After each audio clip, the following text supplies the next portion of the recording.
Hurricane Debby has indeed made landfall this morning in the Big Bend area of Florida. That eye wall coming ashore about an hour ago near the Steinhatchee Horseshoe Beach area in the Big Bend.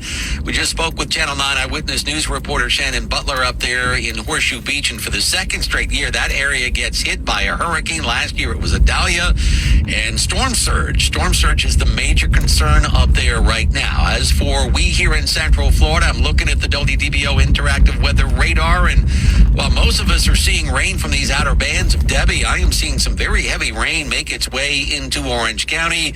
You folks over in the Winter Garden, the Coe areas, seeing some downpours right now. As you folks over there in the Bithlo area in East Orange County and up in Apopka as well. 6:57 now at WDBO 107.3 FM and AM 580. Hurricane Debby on the move. It continues to lift to the northwest and then eventually to the north of us. With that, we'll still see those rain bands working in, more so earlier in the day. We're going to monitor some heavy areas of rain, winds gusting over 40 miles per hour, and keeping an eye on that tornado threat. Things become more scattered through the afternoon, but it will be breezy this afternoon. Those highs running in the 80s and 90s. And then for tonight, still some scattered showers possible. Temperatures down in the 70s. From Channel 9 Eyewitness News, I'm meteorologist Brian Shields. It's wet, 77 degrees at Orlando's Severe Weather Station. Ed Torrance is in that WDBO Traffic Center. How we doing on a wet Monday morning, Ed? Scott, a crash on the 408 eastbound at Tampa Avenue's got two right lanes blocked. Delays begin approaching John Young. Also crash on the Turnpike southbound on the exit ramp to State Road 50 in Oakland. And then just prior to that exit, another crash involving about four vehicles. So you got some big delays there. I'm Ed Torrance with reliable traffic reports every 6 minutes in the morning on WDBO. WDBO Orlando, WOEX-FM HD2 Orlando, W297BB Orlando. Powered by Talon Wealth Management. Visit guardingyournestegg.com. Listen everywhere at WDBO.com, a Cox Media Group station. There's a deal on your fave just waiting for you in the McDonald's app. It's just sitting there. Welcome to a right special edition Come on. of Driving in the News as we record history, listening to the news. For less? Just waiting around? Check out the wheels on this car. Sandwich and get another for free, only in the app. Check that out. Valid one time per day from 7/22 to 8/4/24. So we're recording history in this special edition. Hurricane Debby did make landfall today in Florida. Did we catch And I figure I'll take this opportunity to feature Florida in this episode. So right now that we are on a commercial, as I'm here in the Lakeview section, we're actually in Paterson, New Jersey, listening to WDBO 107.3 FM, 580 FM. So we're just waiting for the news to come back on here as we continue this episode. 107.3 FM and AM 580, Orlando's news and talk. This is the 7 a.m. expanded news feed. 15 minutes of non-stop, in-depth coverage on today's top stories, the exclusive weather forecast, and an expanded I-4 traffic update. Orlando's only commercial-free 7 a.m. expanded news feed starts with the three big things you need to know right now. Welcome to a wet Monday morning. This is the second straight year that the Big Bend area of Florida has been hit by a hurricane. Remember, Idalia struck the Big Bend last year, causing up to $3.5 billion in damages up there. What can we expect in Central Florida today? You're looking at it. Rain bands, gusty winds, a tornado threat as well. Debby could spawn catastrophic flooding in northern Florida, southeast Georgia, and South Carolina here in the next few days. We continue to monitor what is now Hurricane Debby as it begins to make landfall here in Florida. We're looking at pure insanity. These waves are nothing like I've ever seen on Bayshore. Debby already causing havoc on the west coast of Florida and the Tampa area. And breaking right now, the eye of the storm has officially made landfall in Florida's Big Bend, the same area that was slammed with Hurricane Idalia a year ago. Debby is currently still a strong Category 1 storm with winds up to 80 miles an hour. Reporter Andrew Dimbert continues our team coverage. The storm is expected to move over northern Florida today, then stall over the coastal regions of Georgia. Debby, along with the thunderstorms in the northeast, have now forced the cancellation of more than 1,600 flights. A Delta flight was diverted back to Boston last night after the plane was hit by lightning. That plane, originally heading to Rome, landed safely. As for us here in Central Florida, we will continue to feel the outer rain bands from Debby. We have a tornado watch in effect until 7 a.m. this morning, so it has just expired right now. The wind advisory is in effect until 7 p.m. tonight. Coming up, damage in Central Florida is being reported from the storm. That's next on Orlando's Morning News. I'm Channel 9 Eyewitness News meteorologist Brian Shields. Hurricane Debby on the move. We're tracking those rain bands and the possibility of severe weather as we go throughout the morning. And all lanes now open on the 408 eastbound at Tampa Avenue as the earlier crash there has cleared. From the WDBO Traffic Center, I'm Ed Torrance. 7:03. Thanks for being with us for this 7 a.m. expanded news feed here on WDBO 107.3 FM and AM 580, Orlando's News and Talk. Good morning. I'm Casey Wright. There are already reports of damage from Hurricane Debby. Residents in Orange and Brevard counties have reported property damage and one injury. In Apopka, a tree fell on a house, and in Christmas Heights, a pool cover collapsed. In Cocoa, one person was hurt when their camper was blown over at Sunrise Palms RV Park. 4 other campers were also blown over at the same park. Governor Ron DeSantis is about to speak in 30 minutes, and he says the Department of Emergency Management is ensuring the state is prepared to respond quickly and efficiently after the storm. There's all hands on deck for this. So execute your plan.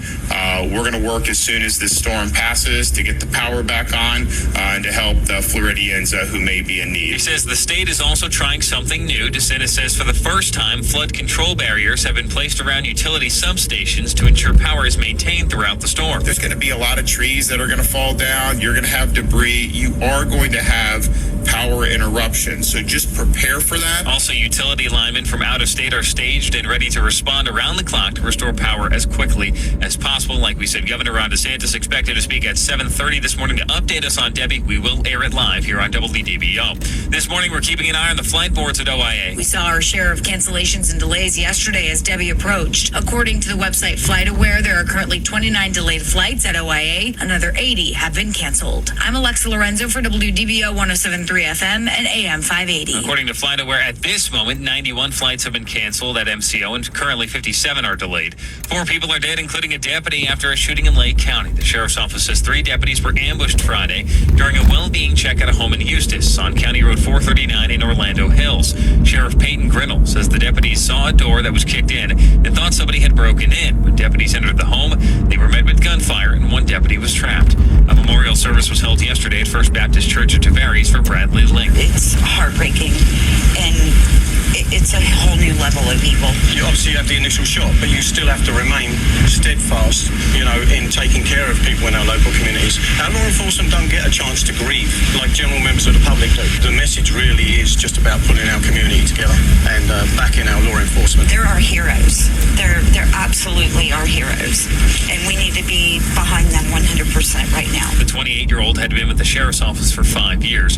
A GoFundMe page for Link's wife and family has raised over $111,000 from over 1,000 donors. Scary signs point to a widening conflict in the Middle East. Reporter Christine Cordero. The Pentagon is now sending an additional fighter squadron and more warships to the Middle East. Meanwhile, the Israeli military says an officer and a soldier were injured this morning in northern Israel after rockets crossed from Lebanon. Israel has been fighting with the Iranian-backed militant group Hezbollah in that area. And overnight, Defense Secretary Lloyd Austin said he spoke with his Israeli counterpart to reiterate U.S. support for Israel. President Biden is convening a national security meeting today to discuss developments in the Middle East. The WDBO Business News is brought to you by Safe Touch Security. Power outages are likely during a hurricane or from a strong storm that passes through our area, like right now. Our consumer warrior Clark Howard says you should prepare ahead of time. This is a story we hear more and more around the United States. This isn't beat up on the power company kind of thing. We're just having right now more violent, more severe storms leading to more power outages. And it's why I want you to be prepared by having some form of backup power at your home. And of course, people know about diesel generators, portable ones. The best thing moving forward, though, are various forms of electrical backup that'll run basic air conditioning, lights, and your refrigerator. And Scott, that's great advice from our consumer warrior right now, taking a look at the power outage map in Florida, and it is climbing fast. We told you about 30 minutes ago, it was at 160,000. We are now over 210,000 outages in the state of Florida, with the peak being in that Big Bend region. Yeah, that happened quickly, didn't it? With the eye wall now coming ashore between Steenhatchee to the north and Horseshoe Bay to the south. Thank you, Casey. It's 7:07 now, WDBO. Thanks so much for joining us on this Monday morning. Let's go ahead and get that extended forecast. It is brought to you by Protec Air Conditioning and Plumbing Services. Channel 9 Eyewitness News meteorologist Brian Shields. Hurricane Debby will be tracking through the Big Bend area and North Florida as we go throughout the day. That'll drag in some of those rain bands for us in those an isolated tornado threat. Watching out for some gusty winds throughout the day. As we hit the afternoon, things are going to be more scattered. So we're not looking at all afternoon rain, scattered areas of some showers and storms with some of the rain bands with a Debby up to the north, but we'll be feeling that breeze. Then tonight, Debby just kind of is a slow mover, will be a slow mover up toward Georgia and South Carolina, some historic flooding up there. So we'll still be breezy tonight with that chance of some scattered showers. From Channel 9 Eyewitness News, I'm meteorologist Brian Shields. And right now, I'm looking at downtown Orlando. Rain and 77 degrees. Ditto at Orlando's severe weather station. Ed Torrance is in the WDBO Traffic Center. What's going on a wet Monday morning, Ed? Scott, we got a crash on I-4 westbound. The exit ramp to the Turnpike is closed due to that crash. You also have a left lane blocked on the I-4 westbound express lanes approaching Maitland Boulevard. I-4 eastbound, tap of the brakes at the 429. After that, clear into downtown. Got the earlier crash on the 408 eastbound cleared at Tampa Avenue. All lanes now open there. And traffic is starting to thin out, at least the delays on the Turnpike southbound approaching State Road 50 due to an earlier crash in that area. This traffic report is brought to you by Refresh Computers. Visit Refresh Computers in Longwood during the back-to-school state sales tax holiday. Call 407-478-8200 or visit refreshcomputers.net for current inventory. I'm Ed Torrance with reliable traffic reports every 6 minutes in the morning on WDBO. Hey, good morning to you. It's 7:09. I'm Scott Inez, Orlando's Morning News here on WDBO 107.3 FM and AM 580. Orlando's News and Talk. It is our breaking news. In our top story this morning, Hurricane Debby has made landfall here in Florida. It happened here in the last hour and a half or so in the Big Bend area of the state. They're in the Horseshoe Beach, Steinhatchee area. So make that 2 straight years now. 2 straight years that the Big Bend is smacked with a hurricane. Last year, of course, it was Idalia. This year, it is Debby. And coming up here in about 20 minutes or so, we will join. We're going to start getting into some glare here as we start heading east. Governor last night. Put on your Fred Scriber historian sunglasses. Similar to the track that we saw 11 months ago with Hurricane Idalia. It is, though, while similar track, going to operate and have much different effects than Idalia did. Idalia was close to a Category 4 hurricane. It had strong winds that ripped through the Big Bend area, caused a lot of damage, a lot of debris.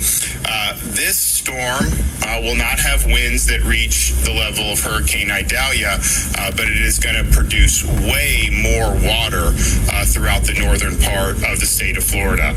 And we are looking at potentially really, really significant flooding that will happen, particularly in north central Florida as this storm makes landfall in Florida and then heads northeast across southeast Georgia, or southern Georgia and northern Florida. And again, we will join Governor Ron DeSantis live here at about 7:30 for a Hurricane Debby update. Earlier, I got a chance to speak with Channel 9 meteorologist Brian Shields and asked him about the current state of Debby. Yeah, Scott, landfall right around the Big Bend as expected. We've had some of the gusts upwards of about 96 miles per hour in some spots. We're looking close to kind of Cross City. We're looking at Dixie County, that general area. So winds could be gusting about 90 to 100 miles per hour with that landfall, that center just slowly moving onshore as we swing throughout the morning. And of course, this is the second straight year that folks in the Big Bend area have Sorry had to deal about with the a hurricane. blurriness there. How unusual is that? How unusual is it for the Big Bend to get, hurricanes in 2 straight years here? Here's Brian. Yeah, this is a very similar path to what we had with Hurricane Debby last year. So the Big Bend, again, back-to-back years with getting some major systems moving in. Not super typical. Again, we're used to hurricanes in Florida. We get them, but to get them back-to-back in this spot is not very typical. Now, as these kind of move on shore, the winds have been a big issue, but the flooding as well, especially with this one, it's such a slow mover, Scott. We're looking at about easily 8 to 12 inches of rain up through parts of the Big Bend, and then they'll be measuring the rain in feet up toward parts of South Carolina and Georgia. And I also asked Brian about, okay, what's next over the next few days, because it looks like this is going to be a huge rainmaker for parts of Georgia, South Carolina, up into the eastern seaboard. Here's Brian. Yeah, South Carolina and Georgia, that is going to be a big issue. Southeastern Georgia, to be specific, and southern South Carolina. This is almost going to stall out. Such a slow mover, so they could get a foot or two of rain. Historic flooding up there. That's going to be up there, just kind of winding down over toward the Carolinas all the way through Friday, Scott. So a long go for them. They've had a lot of an advance warning on the rainfall, but there are going to be some incredible amounts, and I mean that in the bad sense of the term, of incredible up to the north of us, and we'll clearly keep you posted on that throughout the week. All right. Thank you again to Brian Shields, Channel 9 Eyewitness News meteorologist. I'm looking at the WDBO interactive weather. All right, guys, thank you so much. We're already over 15 minutes in. Want to thank you so much for joining me on this episode